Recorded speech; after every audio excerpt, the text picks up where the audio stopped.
My name is Katie Marcourt, and I am the program manager for Highland Friendship Club. So I do a lot of the behind the scenes things. I try and be in classes occasionally, but not as much as I would like to be. So it is so good to see you all. And then I'll let Laura introduce herself. Hello, I've seen some of you before in class and I get to meet some new people here tonight. My name is Laura and I am the lead program staff, and I will be seeing all of you at our in-person classes. So that is so exciting. Yes, we cannot wait. So tonight we are going to talk a bit about safe and healthy boundaries as we think about coming together again face-to-face for the first time in over a year. The idea of personal boundaries and keeping each other safe and healthy is really important. And then we're also going to just touch base on some of our COVID guidelines that you'll see in our classes. So that'll come towards the end of our presentation.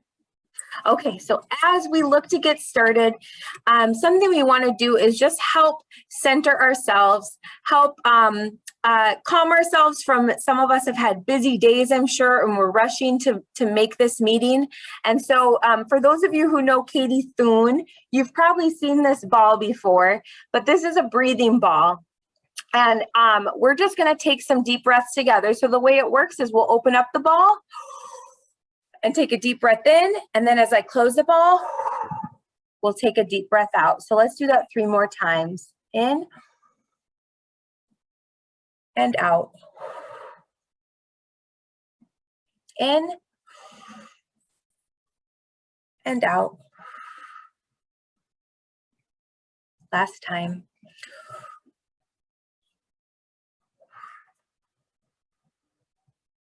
Wonderful. So one concept we're going to talk about tonight is relationships. And the definition of relationship is a connection between 2 or more people. And we all have a lot of different relationships in our lives. And so we'll talk about those relationships. So the first thing we're going to do is, and can you see this okay, Holly? Does this look big enough for everyone? Okay. So we're going to take a look at different groups of people in our lives that we have relationships with. And then we have a little exercise where together we'll be moving. We'll think of a specific person and we'll figure out what box they go into. So the first box of people that we have relationships with are family. So people who are related to us, our siblings, our parents, cousins. The next box is our friends.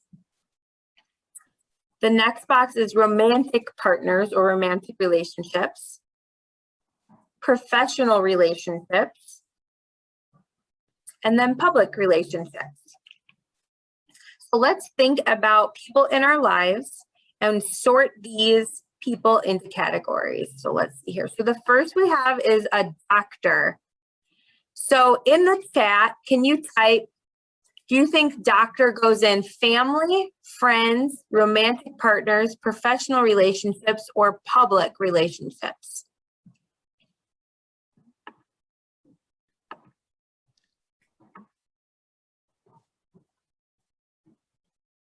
I see one professional, one public, another professional.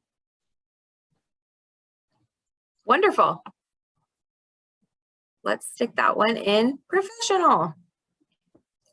Okay, next up we have girlfriend or boyfriend. So again, you can feel free to type in the chat. We'll give you a few seconds. Girlfriend or boyfriend, what box does that go into? See one romantic, another romantic, another romantic, another one. Yep, that's a pretty clear-cut one, romantic. How about stranger? Again, take a few seconds, type into chat, where do you think a stranger would go?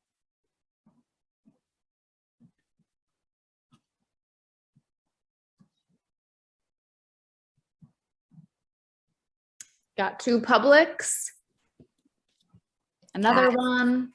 Wonderful, that's right. They would be in the public box. How about a friend?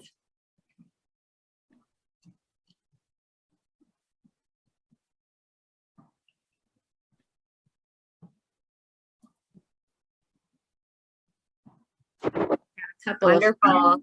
Yep. There we go. Yep, friend box. How about a teammate? Someone you might play sports with or sing with in Glee Club, maybe.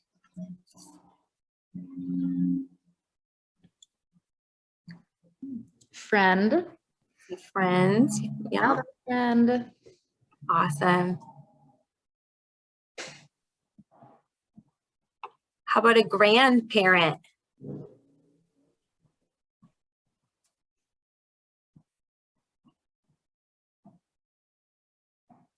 Got Yep. 2 families, 3. Yep, wonderful. And lastly, teacher.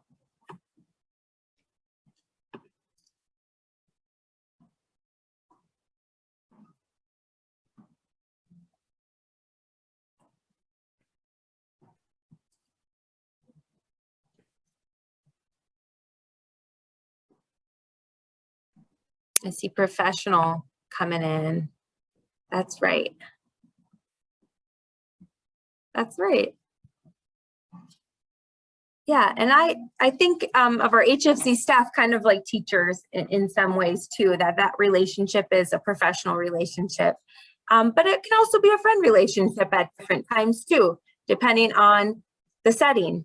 So some people might end up in more than one box on here, I would say, some people in our own lives. Okay.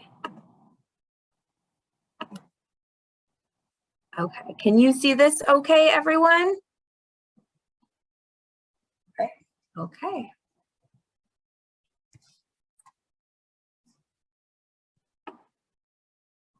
You want to take this one? Sure. All right, so now let's talk about some boundaries. A boundary is a line that others cannot cross unless you say it's okay. You need to respect your own boundaries, and you can say no to any touch or activity that makes you uncomfortable. Other people have their own boundaries too. It's important that we respect them and ask before touching them. So as you can see in these graphics, we've got lots of different ways to say no. You can say no, you can make an X, you could put your hand out, or you can say yes by smiling or giving a thumbs up. And boundaries are so important. The types of relationships we have with people help us know what type of touch is healthy to use with them. This is an example of a physical boundary. So in this graphic, you see the person rushing in for a hug and the friend has their hand up saying, no thanks. That's an example of a physical boundary. So let's use this tool. We call this the relationship and touch circle. Again, if some of you have done things with Mad Hatter Wellness or Katie Thune, you might recognize this. But this tool helps us think more about physical boundaries with touch. In the center, in that blue circle, you see the word self. That means you. You are the most important right in the center. In the next circle is the word hug. And so we're going to take a moment, and again in the chat, why don't you just type in some people in your lives that you might want to hug, and we can make a little note of it.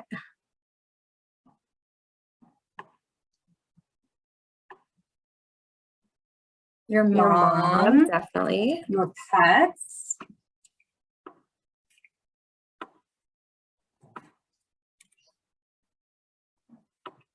your family,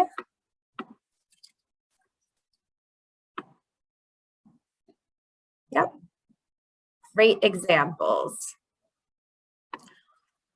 So the next ring out is side hugs.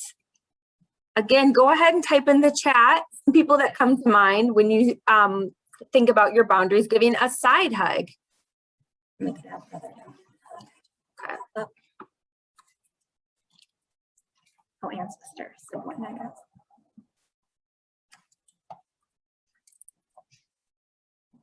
Side hug. Okay, so who could we give, who would you feel comfortable with side hugs? Friends.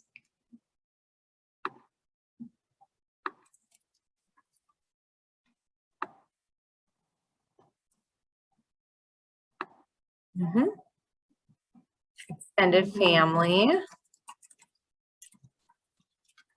So extended family like aunts and uncles and cousins. Can I make this smaller, I wonder?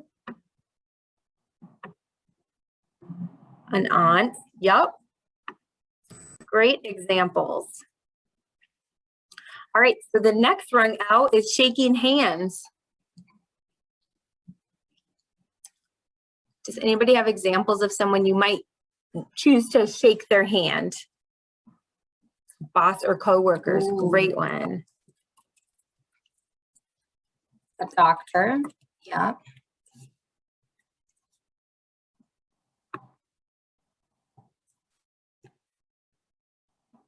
Stacy says boss as well. Good job. Mhm. Teacher. Yeah, you might want to say hi. Teacher, it's nice to meet you. Mhm. Good.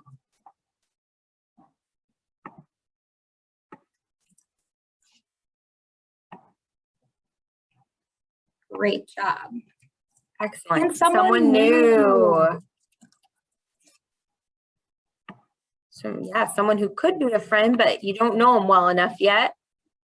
And so a handshake might feel better. Great. All right, so our next circle is wave. Can you give us some examples of people you might wave to?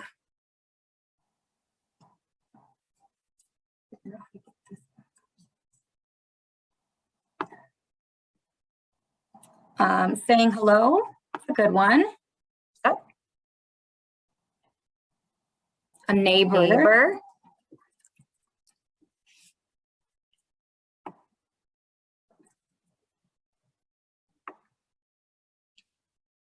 A drive, as you're going through a drive-through.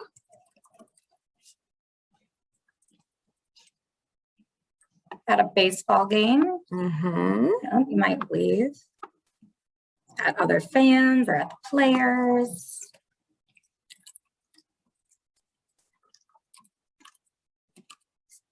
And at work, yeah, at other customers or at coworkers you don't know very well. Mhm.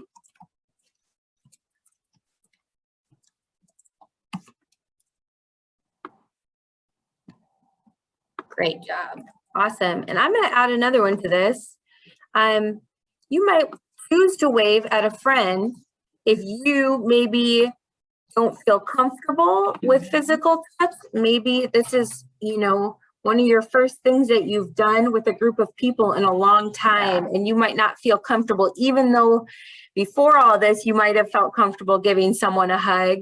You might not feel as comfortable right now, and that's okay. That's why we're having this discussion. Great examples, everyone.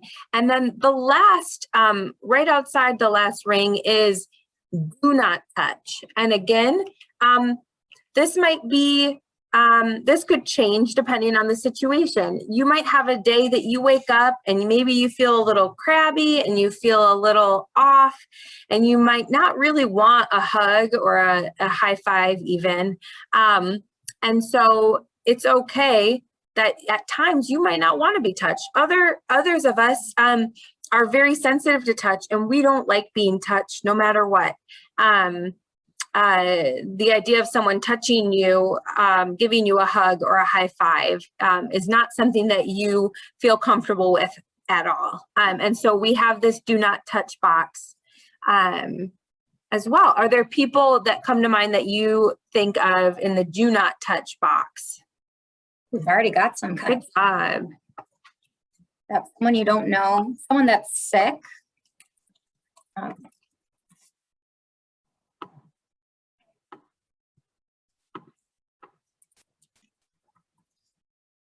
Yeah, definitely. Strangers, police, that's right.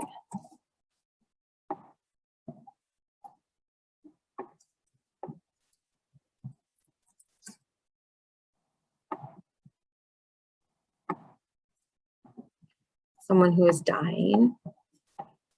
Oops.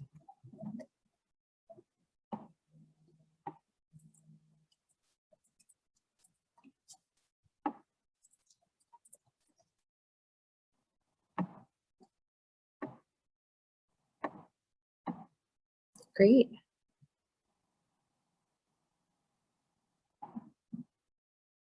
Wonderful. And I'm going to add one more on here, possibly someone who you know hasn't gotten their COVID vaccine.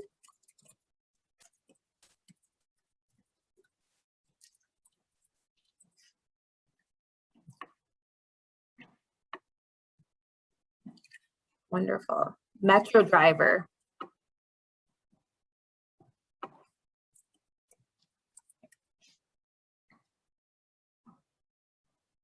When you don't know anybody, yeah.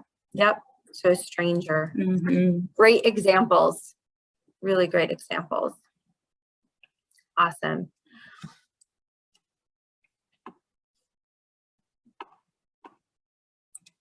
You have to clear it.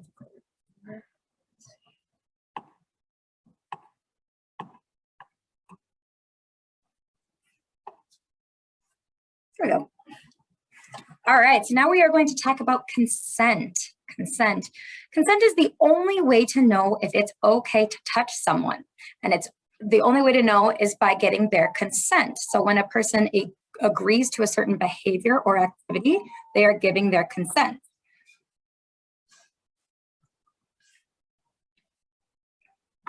All right. What other activities do we need consent for? We know both people need to agree to any sort of touch like hugging. We can see in the top photo, someone needs to ask before taking a photo of someone or before giving them a hug. So can you write in the chat, what are some other activities that we need consent?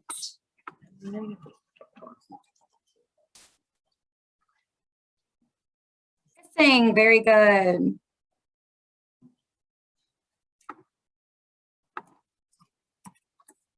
Yep, you can just say, no, thank you. Very good.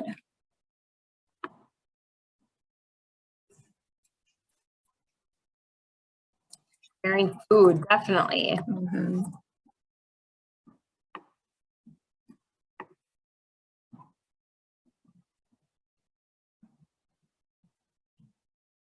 Sharing toys, yep.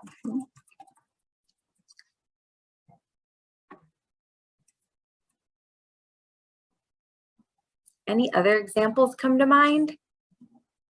These are all great. Even a handshake, that's right.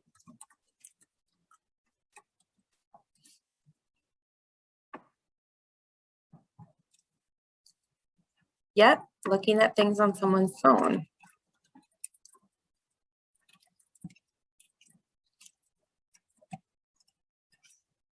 Great examples, everyone.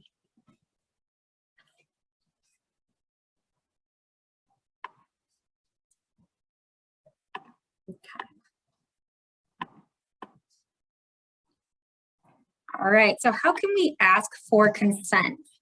We know that consent is when someone agrees to an activity, but how do we get that consent? We have to ask. Let's take a look at how we ask for consent. All right, so can we have a volunteer read what is under the box? You can just raise your hand and Holly will help us out. Denner, go for it. Consent starts with asking a person for permission. Very good. All right, and another volunteer for box number 2. Kayla? Okay, listen to the person's answer. That's right. In the last box. Duncan.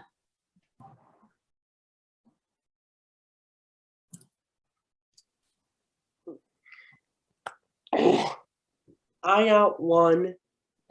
Can you read what it says under that third box for us? Can Holly help me out? Sure. You want to repeat after me? Yeah, that might be good. All right. They might say yes or no. They might say yes or no. Respect their answer. Respect their answer. Awesome, Duncan. Wonderful. If someone asks for consent, how could you communicate yes? How could you give consent? Let's take a look. Can we have someone read box number 1? Megan?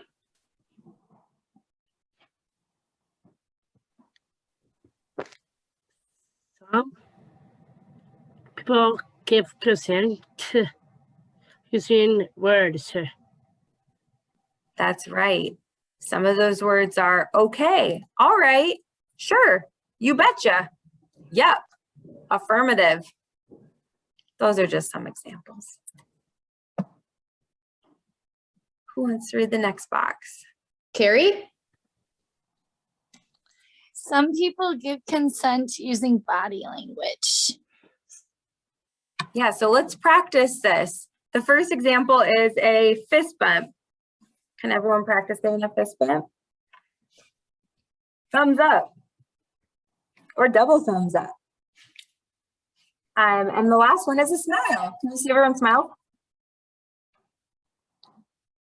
Could also put head shake in this category. All right, one more volunteer.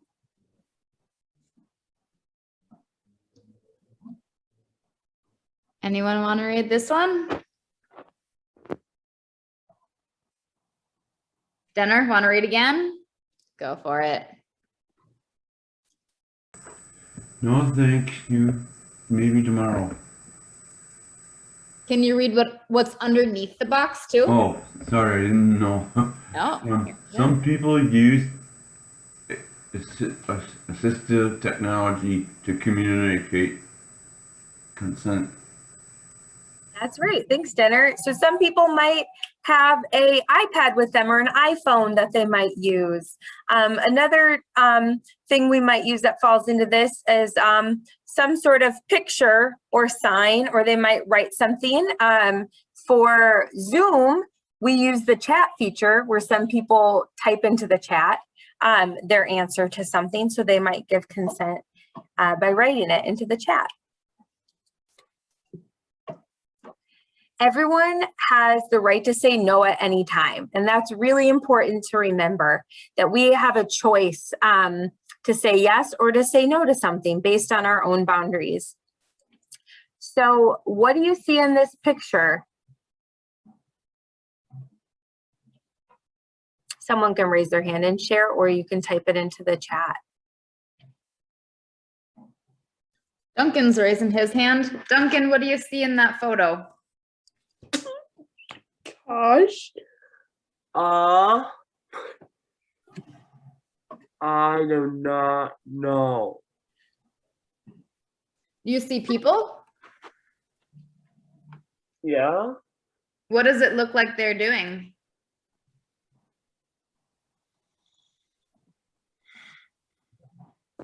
Duncan, can you see Laura and I? No, no, no.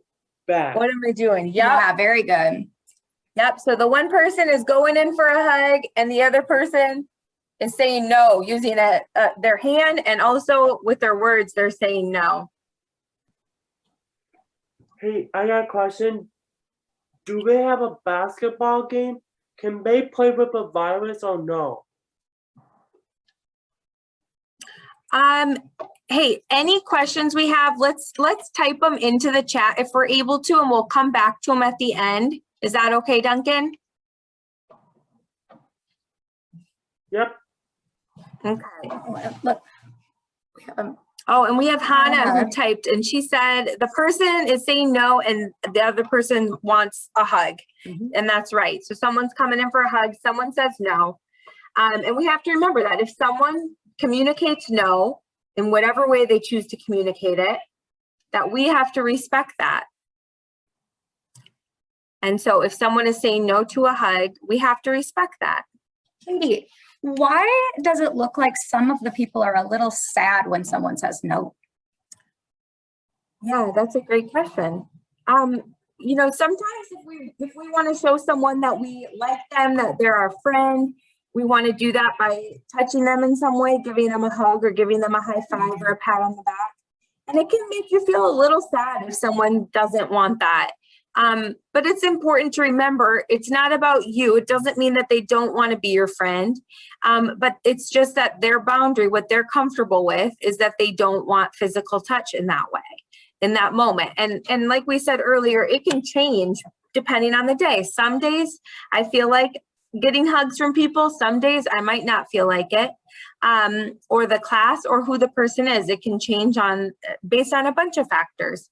And even if we feel upset, it's important that we respect that person's choice, meaning we stop. If we're trying to get physical touch, we stop doing that, or we might want to suggest something else. So maybe at first I ask Laura hey, Laura, can I hug you? No, thank you. Can I give you a high five instead? Yeah. So we can figure out another way to show that we are friends and that we're excited to see each other. All right, so there are many ways we can communicate no. There are many ways people tell us no. We can use our words to say no. So some of those ideas are no, stop. I don't want to do that. That makes me uncomfortable.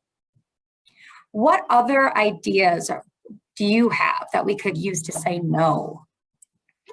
You can type them into the chat again.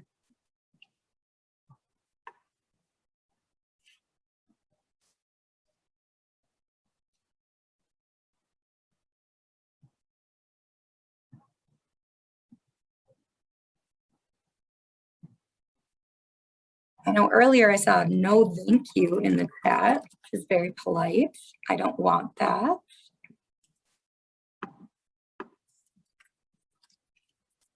Maybe another time.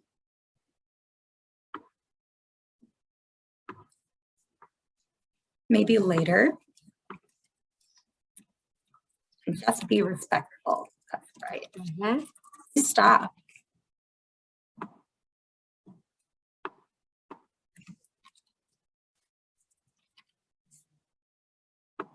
So there's some great ideas. Really good examples. We can also use body language to communicate no. Like in this picture, there is someone with their hand up. They don't want to be touched. Can we practice that? Good. If you see that, that usually means stop. Mm-hmm. You can also shake your head back and forth. Let's practice that one. Might get a little dizzy, but that's okay. You can cross your arms. Somebody, if they're crossing their arms, they might be telling you, oh, I'm really trying to stay all by myself. I don't want to be touched. Or they might turn away like this. Mm-hmm. So if someone kind of turns away, that might mean that they don't want that physical touch. What are some other ways that we can use our body to show that we do not consent? You can go ahead and show us right now if you can think of any other ways. Oh, that's a good one.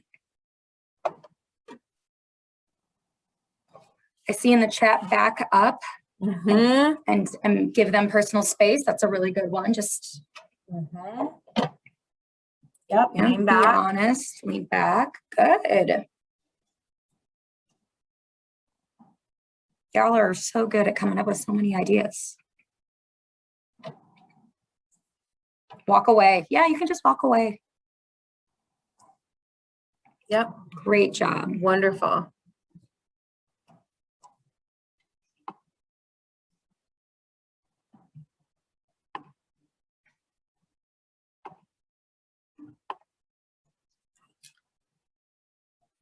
Okay, so we are going to practice asking for consent and saying yes or no.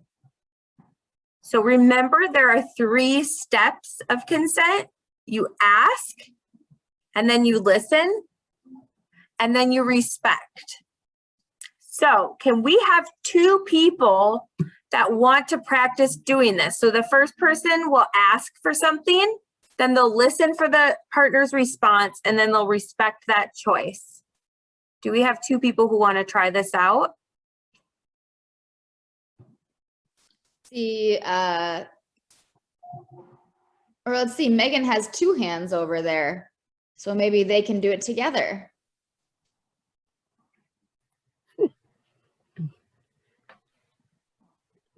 What's my pleasure? I'll start. Megan, can I give you a hug? Sure, I'm good. That was perfect. Wonderful. Do 2 others want to practice? Asking for consent? See a hand from Kayla. Anyone want to go with Kayla? Carrie? Yes. All right. Oops. All right, let's see here. Kayla, do you want to go with me to the movie? No, thank you. I think I'm good. Okay. Well said. Wonderful. We listened and we respected. Great job.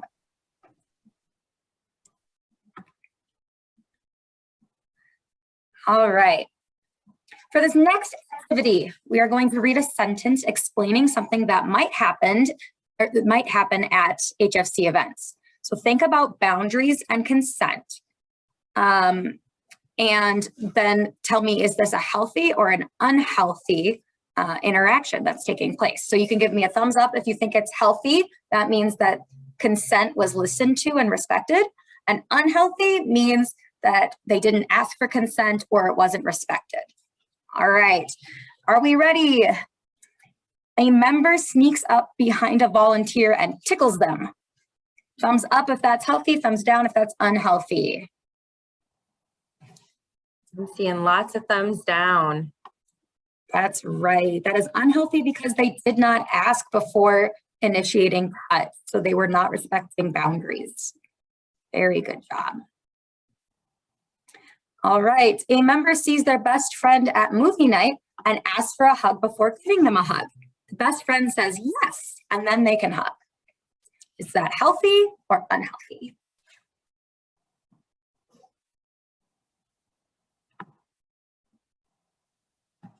Yeah, this one is healthy. That's right.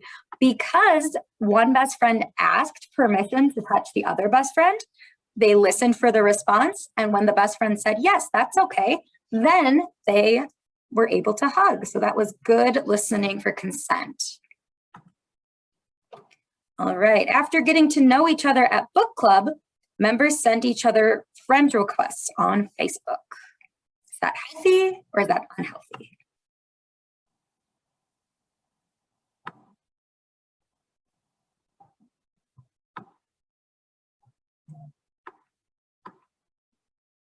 I'm seeing lots of thumbs up. Yep, that one is healthy. Okay, so now we are going to shift gears a little bit and we're going to talk about some rules and reminders as we look to starting back in person this week. So just a reminder on vaccines. If you can get a vaccine, that's great. And we hope that and know that many people have already. All of our Highland Friendship Club staff and contractors who will be back in person have their vaccines. And if you we are looking to the Minnesota Department of Health and the CDC for what their guidance is in everything we do. And so as you know, things have changed a lot, especially over the past couple of months of what we think is safe or unsafe, healthy, unhealthy. And so right now we are saying that if you have the COVID-19 vaccine, it's okay to get closer to people. Like you see, Laura and I are now able to sit together. We're at the Highland Friendship Club office. 2 months ago, we weren't able to do this. We wouldn't have been able to be close and we would have been wearing masks if we were inside. And so that is currently where we are. And if you did, we recognize some people have not gotten the vaccine. So for Highland Friendship Club members, we are not requiring that you have the vaccine if you come. We're just asking that you make the choice that you think is safest for you. And that if you are coming in person, that you might want to think about your boundaries and what you're comfortable with and what is healthy for you. And it's recommended that if you do not have your vaccine, that you do remain socially distanced or you wear a mask. So for Highland Friendship Club, for our outdoor classes, if you're fully vaccinated, you do not need to wear a mask outside or remain socially distant. It's okay if you come to walking club and you are fully vaccinated and you want to walk next to a friend and have a conversation with them and you're both okay not wearing your mask, that's okay. Yep, the one big thing to note is just make sure that you ask your friends' consent. I know we're both vaccinated. Is it okay if we both walk without masks? And as long as they say yes, that's great. Of course, if you feel more comfortable wearing a mask, you are more than welcome to wear a mask, even if you're vaccinated. We will keep masks with us at our in-person classes. We'll also have things like hand sanitizer with us and disinfectant wipes, that kind of thing. So when to wear a mask. So this graphic, you see the tree that shows outside. And then the next one over, the two people with the little arrows and the cross, that stands for socially distanced. So if you are outside and you are socially distanced, you do not need to wear a mask. If you're outside and you're not distanced and you do not have your vaccine, we're asking that you wear a mask. So if Laura or I do not have the vaccine, if we're going to be walking next to each other, we're asked that you have your mask on if you do not have the vaccine. Or if you can remain distanced, so if Laura and I want to stay, distanced from each other, then and we don't have the vaccine and you feel comfortable, you do not need to wear a mask. For our indoor classes, which we're not doing a lot of indoor classes yet, really the only one we have is card making. And so if you're going to be at card making, we ask that everyone wear a mask, whether you have the vaccine or not, for right now. Again, this could change, and we'll try and keep you up to date if this changes. We'll also keep our website, which has a page about our return to in-person classes. We'll keep that page updated with where we're at. But currently, right now, if we're going to be inside, we ask that everyone wears a mask if they're able to. All right, so let's take a look at some alternative greeting options. So these are some ways that you can say hi to other people if you're not comfortable touching. So you can wave. Everybody show me a wave. Very nice. You can put your hand on your heart. It's nice to see you. Very good. You can do namaste, hands together and a slight little tip of the head. Very good. You can do hello. This is the international sign language for hello. Very good. You can do the what's up nod. What's up? You can do a peace sign, maybe two. You can bow. Everyone show me a bow. Very nice. And then you can do the what a year kind of little shrug. Huh, what a year. Awesome. So we know that this is a long time to sit and listen to us talk, and that not everything will sink in of what we said, and that these things take a lot of practice. Asking for consent takes practice. Giving consent takes practice. And so what we're going to do at the start of our in-person classes is just the first 5 to 10 minutes, we're going to do a little review of what we talked about tonight. So we might practice asking for consent, giving consent, saying no. We might practice the options for greeting one another that don't involve touch. And then when you come and check in to an in-person class, Laura will be there, most likely. I'll be there for our classes this week, for sure.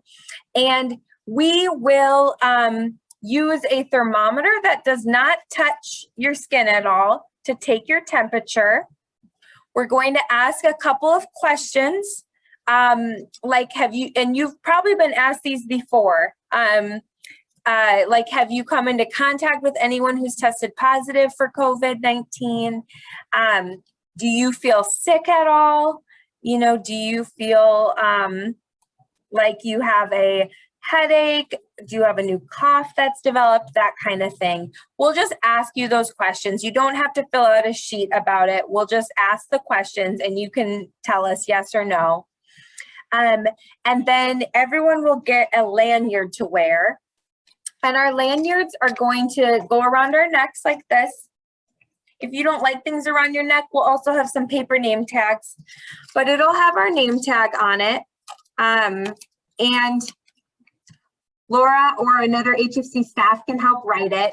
And it'll also have the phone number for an emergency contact. If you don't have a parent or caregiver or someone staying with you, we'll write that phone number right on your name tag so we have it. On our name tag is also this handy dandy little card that is laminated that has reminders of consent. So the 3 steps: you have to ask, listen, and respect. And it has the little graphics that go along with it. It's just a reminder to each of us. And on the back is just this little card right here. And I know it's kind of hard to see, but it says, I need space. So if you don't feel like giving consent verbally, and you want another way, if someone is too close to you, you could just hold this card up to them and you could kind of point at it and we would all know what that means. Also, if you come to class and you check in and you know, I do not want anyone to touch me, that, you know, and I don't want to have to keep saying no. We are going to have these little red stickers with us, which will just stick right on your name tag. So hopefully as people come to greet you, they can see that red sticker and they can know, I know I shouldn't touch that person. So they can choose another way to greet you. They can give a wave, they can say hi, they can say, can we do an air high five? Whatever you want to do to greet that person, knowing that they don't want to be touched. Thank you. I think there were a couple of questions about people who bring PCAs with them, Katie. Yeah, so if you are going to bring a PCA, or if a parent is coming with you, or a sibling, or whoever it might be, we will ask that they do the screening as well. So we'll take their temperature. We'll ask the same things of them. If they do not have their vaccine, we'll ask that they either remain socially distanced or have a mask on. And then this is something new. In the past, you all as members have signed our Highland Friendship Club waiver and release of liability.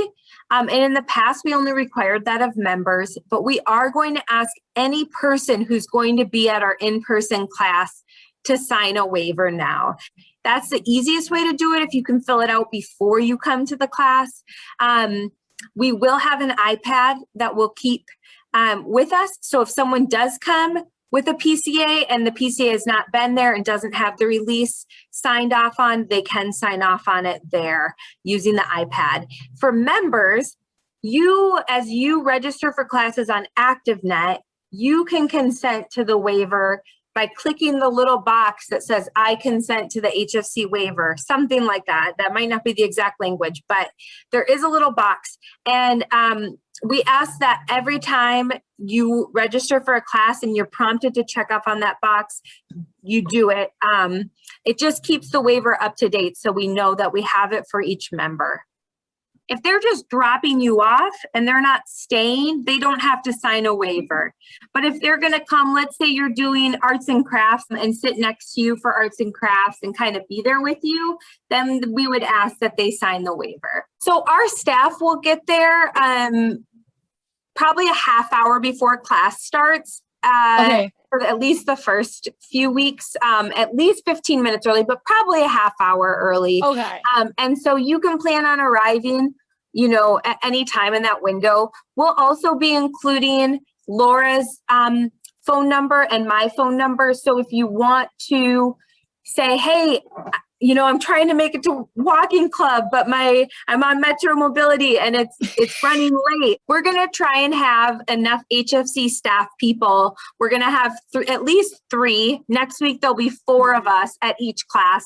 That way, if you're running late and the rest of the group is going to get walking, you know, maybe a staff person can hang back and wait for you if you know your Metro Mobility is coming late. So we will always keep classes online as well as do classes in person. We've realized that's a, you know, good thing that we've learned in this past year, that bringing our classes online is really helpful for a lot of members. And, you know, we don't have to worry about how we're going to get to classes. We can do more classes because we don't have to, you know, drive ourselves to them. And so we'll always keep a mix of both. Our in-person classes, some of them, we are meeting at covered shelters like pavilions in parks. Our arts and crafts class and game days and such. And so if it's just raining a little bit, we can probably still go ahead and meet because we will be under a covered shelter. It's not inside, there aren't walls, but there is a roof. For like hiking club and walking club, we will just have to make a call, you know, at least a couple hours before class, whether we're going to meet or not, to give people a heads up. And we will, you know, send an email out. Something we might be able to do is still meet virtually for something. So if we were supposed to meet outside to do a walk or something, maybe we could still meet online virtually to play a game or do something together. And so you look for an email from me. If the weather's bad, definitely check your email before you head to the site and make sure that we didn't make different plans, either canceling or scheduling something online. You sign up for just one class at a time. So if you could do walking club this week, but you can't next week, that's fine. You just sign up for this week and you don't have to sign up for any others. It's just some of our art classes that we've done virtually that we've, you know, had you sign up for, let's say, a whole month of the class because we have to deliver the art supplies. And so it doesn't make sense to have different members every week. Yeah.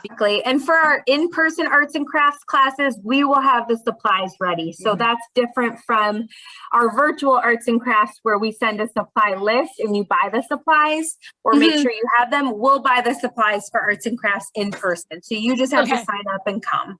And it is important that you register for the class in advance. In the past, before COVID, we, you know, sometimes people would come to a class and they hadn't registered and we would try and fit them in. But with the precautions we're taking of trying to keep class sizes small, making sure we have enough staff on hand, that kind of thing, we are requiring that you sign up for class before. And so our registration is closing down 2 days before classes. So if you're signing up for a Wednesday class, you need to register by Monday. That is just helping us with some of our administrative things of why we switched that. You can always contact me if you, all of a sudden, your work schedule changes and you're able to attend a class tomorrow. You can email me and if there's room, I can register you for the class. Even the morning of a class, if you want to email me and say, is there still room in walking club? I can say yes or no and can help you get registered. But if you show up at a class and you're not registered, we're going to have to say, I'm sorry, you know, but we can't have you attend today. And so we have to be pretty strict about that. And I know that is a bit of a difference from before COVID when people could show up sometimes and not have registered. We do have to have you register in advance. And so all of our Highland Friendship Club staff will have t-shirts on or a yellow vest potentially so you can see them. It'll say staff on the back. And so look for a group. We'll also have signs that say Highland Friendship Club that we're going to try and hold up, or maybe we'll put them in the ground if we're meeting at a park. So you can look for those things when you're looking for our group. But we'll be sending emails out in the morning, just like we do for our virtual programs, that have the important information you need to know for the in-person classes, like the address, or if there's something special you should look for that we're going to be meeting at, like if it'll be a pavilion or if it's going to be a big tree of some kind. We'll include maybe a picture or just let you know what to look for when you're meeting up with our group. Okay, thank you, everybody.